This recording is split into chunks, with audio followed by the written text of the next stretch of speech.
రోషమున్న నేస్తమా నీకు కోపమెక్కువా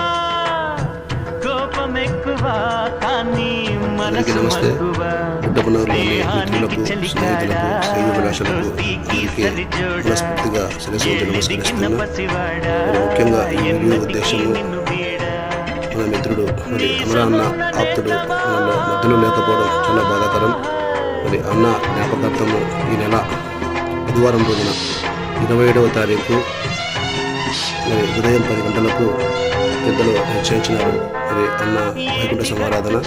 మరి ఈ విషయంలో కూడా ఈ కార్యక్రమంలో మీ విలువైన సమయాన్ని కేటాయించి ఈ విలువైన ప్రోగ్రాంకి ఇదంతా రావాలని మనస్ఫూర్తిగా కోరుకుంటూ ఉన్నా. చెరుకు తోట చెబుతుంది అడుగు ఆనాటి చిలిపి పనులు, టెంట్ హాల్ చెబుతుంది